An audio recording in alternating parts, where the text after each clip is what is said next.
السلام علیکم ورحمۃ اللہ وبرکاتہ۔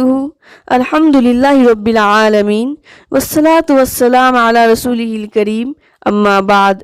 معزز سامعین و سامعات، آئیے آج رمضان المبارک میں کیے جانے والے ایک اور اہم اور افضل عمل یعنی اعتکاف کے سلسلے میں علم حاصل کرتے ہیں۔ یوں تو مکمل ماہ رمضان بہت ہی اہمیت و فضیلت کا حامل ہے، لیکن ماہ رمضان کے آخری عشرہ کی انتہائی فضیلت و اہمیت بیان کی گئی ہے، اس لیے اس میں بکثرت عبادت اور زیادہ سے زیادہ اللہ تعالیٰ کا تقرب حاصل کرنے کی کوشش کرنی چاہیے۔ ہمارے پیارے محمد صلی اللہ علیہ وسلم بھی اس آخری عشرہ میں عبادت میں خوب محنت کرتے تھے، جیسا کہ حضرت عائشہ رضی اللہ تعالیٰ عنہا سے مروی ہے، کان رسول اللہ صلی اللہ علیہ وسلم یجتہد فی العشر الاواخر ما لا یجتہد فی غیرہ، کہ رسول اللہ صلی اللہ علیہ وسلم عبادت میں جتنی محنت آخری عشرے میں کرتے تھے اتنی کبھی نہیں کرتے تھے۔ صحیح مسلم حدیث نمبر 1175۔ اور دوسری روایت میں ہے، کان النبی صلی اللہ علیہ وسلم اذا دخل العشر شد مئزرہ واحیا لیلہ وایقظ اہلہ، کہ جب آخری عشرہ شروع ہوتا تو رسول اللہ صلی اللہ علیہ وسلم رات بھر جگتے اور اپنے گھر والوں کو بھی جگاتے اور کمر بستہ ہو کر خوب عبادت کرتے۔ صحیح بخاری حدیث نمبر 2024 و صحیح مسلم حدیث نمبر 1174۔ اس لیے ہمیں بھی نبی کریم صلی اللہ علیہ وسلم کے نقش قدم پر چلتے ہوئے رمضان المبارک کے آخری عشرہ میں زیادہ سے زیادہ عبادت کرنی چاہیے، اور کوشش یہ ہونی چاہیے کہ ہمارا ایک لمحہ بھی ضائع نہ ہو۔ اور اگر ہم صحیح معنوں میں آخری عشرہ کو ضائع نہیں کرنا چاہتے اور اس سے بھرپور استفادہ کرنا چاہتے ہیں، یعنی اللہ تعالیٰ کی عبادت و ریاضت کر کے، تو اس کا سب سے بہتر شکل یہ ہے کہ ہم اس عشرہ کو اعتکاف میں گزاریں، تاکہ ہم اس ایام کا ایک لمحہ ضائع کیے بغیر ان سے بھرپور استفادہ کر سکیں۔ معزز سامعین و سامعات، اعتکاف لغت میں ٹھہر جانے، بند رہنے، رکے رہنے اور کسی شے کو لازم پکڑ لینے کو کہتے ہیں۔ المنجد صفحہ نمبر 575۔ اور شریعت میں اعتکاف ایک خاص کیفیت سے کسی شخص کا عبادت کی غرض سے مسجد میں روک لینے کو کہتے ہیں۔ سبل السلام جلد نمبر 2 صفحہ نمبر 909۔ اعتکاف سنت ہے، اور رسول اللہ صلی اللہ علیہ وسلم ماہ رمضان کے آخری عشرے میں اعتکاف کرتے تھے، جیسا کہ حضرت عائشہ رضی اللہ تعالیٰ عنہا سے مروی ہے، ان النبی صلی اللہ علیہ وسلم کان یعتکف العشر الاواخر من رمضان حتی توفاہ اللہ عز وجل ثم اعتکف ازواجہ من بعدہ، کہ نبی کریم صلی اللہ علیہ وسلم رمضان المبارک کے آخری عشرے کا اعتکاف کرتے حتیٰ کہ اللہ تعالیٰ نے آپ صلی اللہ علیہ وسلم کو فوت کر دیا، پھر آپ کے بعد آپ کی بیویاں اعتکاف بیٹھنے لگیں۔ صحیح بخاری حدیث نمبر 2026 و صحیح مسلم حدیث نمبر 1172۔ اور حضرت ابن عمر رضی اللہ تعالیٰ عنہما سے روایت ہے، کانا رسول اللہ صلی اللہ علیہ وسلم یعتکف العشر الاواخر من رمضان، کہ رسول اللہ صلی اللہ علیہ وسلم رمضان کے آخری عشرے کا اعتکاف کیا کرتے تھے۔ صحیح بخاری حدیث نمبر 2025 و صحیح مسلم حدیث نمبر 1171۔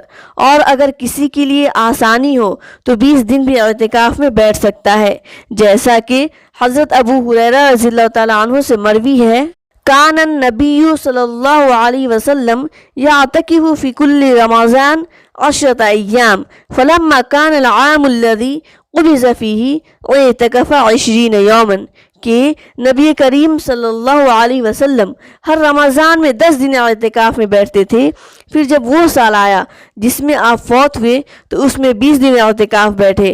صحیح بخاری حدیث نمبر 2044۔ اور اعتکاف صرف مسجد میں ہی کیا جا سکتا ہے، جیسا کہ فرمان باری تعالی ہے، وَأَنْتُمْ عَاكِفُونَ فِي الْمَسَاجِدِ، کہ اور تم مساجد میں اعتکاف کرنے والے ہو۔ سورہ بقرہ آیت نمبر 187۔ اور حضرت عائشہ رضی اللہ تعالیٰ عنہ سے مروی ہے، انہا کانت توجل النبی صلی اللہ علیہ وسلم وہی حائض وہو معتکف فی المسجد، کہ وہ ایام ماہواری میں رسول اللہ صلی اللہ علیہ وسلم کی مانگ نکالا کرتی تھیں، یعنی آپ کے بالوں کو کنگھا کیا کرتی تھیں، اور آپ صلی اللہ علیہ وسلم مسجد میں اعتکاف بیٹھے ہوتے۔ صحیح بخاری حدیث نمبر 2029 و صحیح مسلم حدیث نمبر 297۔ راجح قول کے مطابق اعتکاف تمام مساجد میں جائز اور درست ہے، کیونکہ اللہ تعالیٰ نے فرمایا وَلَا تُبَاشِرُوهُنَّ وَأَنْتُمْ عَاكِفُونَ فِي الْمَسَاجِدِ، کہ عورتوں سے اس وقت مباشرت مت کرو جبکہ تم مسجدوں میں اعتکاف میں ہو۔ سورہ بقرہ آیت نمبر 187۔ اس میں کسی مسجد کی تخصیص نہیں بلکہ اس میں تمام مساجد شامل ہیں۔ عورت بھی اعتکاف میں بیٹھ سکتی ہے، جیسا کہ حضرت عائشہ رضی اللہ تعالیٰ عنہ سے مروی حدیث میں ہے کہ آپ صلی اللہ علیہ وسلم کی وفات کے بعد آپ کی بیویاں اعتکاف کرتی تھیں۔ صحیح بخاری حدیث نمبر 2026۔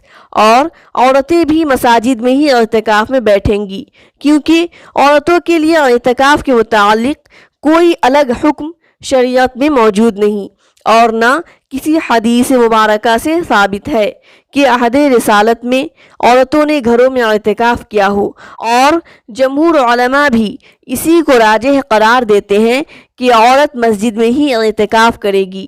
اس لیے اگر عورتوں کے لیے مسجد میں اعتکاف کرنے کا انتظام ہو تو اعتکاف کریں گی، ورنہ نہیں کریں گی۔